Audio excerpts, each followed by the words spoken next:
You're like a circle that floats around me, keeping me safe and sound. And when I fall, you tied a rope to me. You're blessing me every day. I was down with an illusion, like a sparrow with broken wings. But now I shine with your reflection on me. I'm getting back up on my feet. That you showed up was written in the palm. You are a statement, explode like a bomb. I get to push myself to victory. You make me winner. You cut me loose and set me free. You make me win in every way. You showed me how to spread my wings. Hello, and welcome. We got everything going here. Put that up there. And my volume's going, everything's going. Hey, welcome. Welcome to Coffee Chat, January 25th, 25 days into a brand new year. What you been doing with it? I know that I've been doing a lot of studying and immersion in self-awareness. And I've been going through tons because it's like I always am getting so much more great information on top of studying my TIR constantly. And it's like sometimes I get overwhelmed, believe it or not. And I'm just like, I have so much, I'm bursting at the seams to share all this amazing, valuable information. Let me go over to the comments. Hey, Merway, how are you? And I just sometimes think, oh, I got to talk about this, and oh, I got to talk about that. And you know what? I'm just reining it in, and I'm going through some past notes from various mentors and coaches that I have personally had, masterminds that I have been involved in. And because, oh my gosh, I have notes like you wouldn't believe, and they are so packed full of incredibly successful information, some from some of the greatest. So I just want to pick this one. It was a mastermind that I was in. First of all, if anybody doesn't know me, my name is Julie Townsend. I am the head of Quantum Connections Incorporated. I love to help people gain an awareness about themselves so that they can just explode in life, tap into your own potential, and be a success in your own field and whatever it is that you are doing, and attain your own goals. So with that, this topic I'm going to choose is called 5 Actions to Predict Success. And I'm even trying something new. I took these written notes and I've just taken highlights of them and I've put them on an iPad, like one of my other mentors, John Maxwell. He's always just reading from an iPad. So this is the first time for me just taking notes and kind of glancing at my iPad to keep me on track. First of all, too, before I started this live, I pulled a card from Gabby from her Spirit Junkie deck. And this card says, my friendships support me, nourish me, and inspire me. So I thought that was so perfect for today because I thank you for being my friend.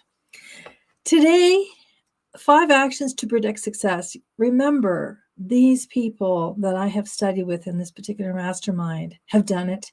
They've walked the walk. They're not just talking the talk. They are incredible. I can name them all, but it doesn't matter. I just want to keep this short and sweet because I do have to get on a live with Tony Robbins at noon. Can you believe it? A live. So I'm going to make this quick. These 5 things I've recently learned about, they are going to help you make a quantum leap towards your own goal, should you want to apply them in your life. So as you probably know by now, consistency is the mother of mastery. Consistency. It is far more productive to do one thing 10,000 times than it is to do 10,000 things one time, right? So if you want to stay on track and do one thing over and over and over again, I guarantee you're going to get really good at it. So that brings me to numero uno. Number 1 ritual is early rising. I know my peeps that love to sleep in, sorry, but there is an art to the successful people who really rise early, get up early. The way you begin each day sets up the actual day. Okay. It sets up your whole day. Experts highly recommend starting the day by sweating. I haven't done this, just saying, but it releases something called BDNF from the brain, which repairs the brain cells that have been affected by stress. Right? So sweat doesn't mean you maybe have to run a marathon. Maybe, there's those sweat saunas. There's go to the sauna, go to a steam room, go in a hot tub. Sweating, right? That's the way I look at it. So we want to sweat because it increases our metabolic rate, which is good because it has to do with energy. And I'm all about energy, right? So write in a journal. This is also with getting up early. Write in a journal to be aware of your goals. Have your goals at the forefront of your mind at all time. And get to know yourself better every morning, okay? Have a coffee or a tea and just relax. Relax. Don't get up in an anxiety moment or, I gotta go. I'm so busy. That is not going to set your day off right. It's just not. You are better off to relax, reflect, journal, have a coffee, a tea, get your thoughts in order. So awareness is the beginning of transformation, okay? Number 2, get into strategic time blocking. You can say that you want to become whatever it is you want to become, but I'll guarantee you if I look at your calendar, that tells me where your values are at. Your calendar is a picture of where you're putting your time, and your time is your values. Am I right? So understand the things that are on your schedule. If you schedule things, they're going to get done. If you don't schedule things, you just kind of whimsically go here, I go there, I go here. You go wherever the day pulls and pushes you. Where if you're on a schedule, you're more likely to do those things that you have written down.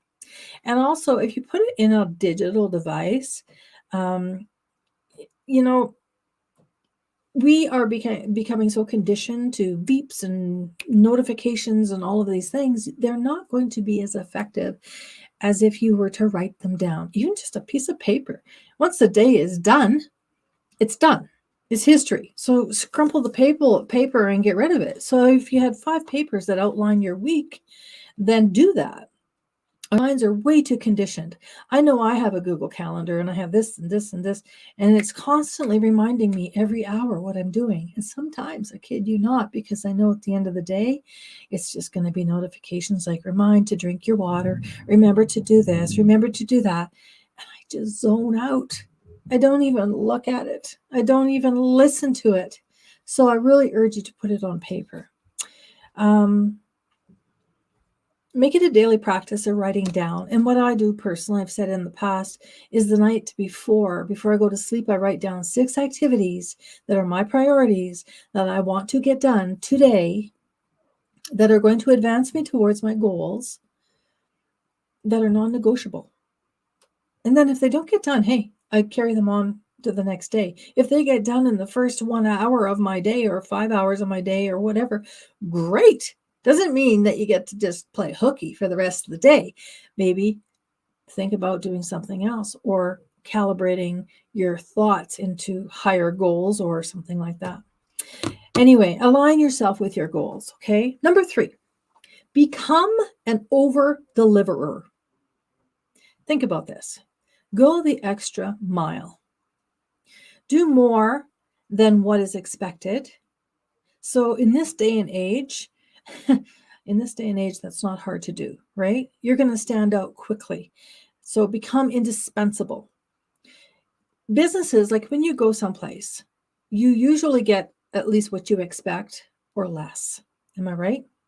What stands out to you when you go to a restaurant breakfast, and that waitress is working her butt off, and that coffee is topped up all the time, and she is asking you, can I get you anything else? Can I get you anything else? Are you okay with that? She's cleaning your table. She is like a busy beaver, and yet she's got umpteen number of other people that she's serving, but she makes you feel like she's looking after you. Does she not stand out? Absolutely. Do you not want to give her more of a tip? Absolutely. right? So be that person that leaves others with an impression of increase. That's actually part of thinking in results. It's a lesson. But leave people with the impression of increase. And you're going to wow people just by taking on that practice. Because people don't do that anymore. People are so self-centered and focused on themselves and what's in it for me, me, me. If you have a servant attitude and you want to help people, genuinely help people, they feel that, they know that, it's not hard to rise above. So that's number 3. Number 4, become a 60-minute student. Become a 60-minute student, no matter how busy you are or how much is on your plate. And I can be the one to vouch for this. I'm a busy person. This is an absolute must. Taking the time to learn every single day for 60 minutes will allow you to know more about your field or your craft than anybody else, because they're not doing this. Okay? They learn it once, they do it, they're done. Who's that person in the back of the room sitting there to study after class? I am. I'm going to learn what I've learned from Bob really, really good, because I want to pass that on to you. I want to be able to know TIR like the back of my hand, so that when I am guiding my clients through thinking into results, I can help them with pretty much any problem that they have, because I'll know exactly where they are in the whole process of thinking into results. I get really good at what I do. Study and knowledge is the key to success. As you know more, you will achieve more. So always be open to learning. We live in a world where people are so fascinated by these, right? We're so fascinated to just sit around and be entertained by scrolling, watching TV. Oh, all those pretty pictures of what our friends are eating, right? I'm guilty. Not picking on, I'm guilty. But it's really easy to get into the bad habit of spending the best hour of your day scrolling and looking at your outside world and being entertained. Change that habit and think like a student. Find what it is you need to learn instead. Learn to be the master of your thoughts. It's a muscle that you got to work, but hey, if you're going to work a muscle, well, that'd be a great one to start with. So time block entertainment if you must. I had to do that for a while. I time blocked, literally wrote down when I allowed myself to scroll for half an hour. A half an hour, that was a long time. I actually got bored. I was like, oh, I want to do something else. It was awesome. It got it out of my system too, because I knew that I was allowing myself some sugar, but not too much, right? Perfect. Number 5. Woo, I got to hurry because Tony's waiting for me. Have a ritual of private reflection, okay? Have a ritual. Find a place to be quiet. It's really easy being busy, but what is the point of being busy if you're busy being involved in the wrong things? What's the point of spending the best time of your life climbing the most massive mountain when in the very last hour of your life you realize it was the wrong mountain? So spend time alone. Take time in silence, solitude, and stillness. Be alone with your thoughts. Sort out your flow of energy. You'll feel if you're in alignment or if you're kind of just feeling like living in chaos and crap. And if you are, just figure out why and get in alignment and get in flow. Ask yourself some questions. Are you working towards the right things? Are you working and being busy towards your goals, or are you being distracted? Are you in alignment with your goals, or are you in alignment with someone else's goals? And is your daily behavior aligned with your deepest values? These are some good questions. And like I said, these questions come from people who know what they're talking about. These people make me think. I'm not saying that I'm all that, but I'm a big thinker. And they make me sometimes cry because I'm like, oh my gosh, I have got to think about that and see if what I am doing is in alignment with what I believe in. And I've caught myself a lot of times just being busy Being busy is a dangerous place. So all those questions are an antidote to busyness because they make you think. So, and ask yourself this: what is the one thing that if I did flawlessly for the next 6 months, it would completely change the outcome for me and my goals or my business? I'll give you a hint. Maybe in my 6-month program. I didn't line it up that way, honestly. I didn't, but I thought when I said 6 months, I was like, oh, I don't know, take TIR. That'll rock your world and change your life. Anyways, remember, ideation without execution. You can have all the greatest ideas in the world, but if you're not going to act on them, it's nothing more than delusion.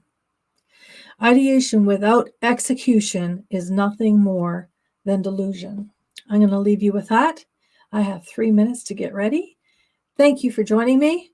Great coffee talk, and we will see you next week. Bye.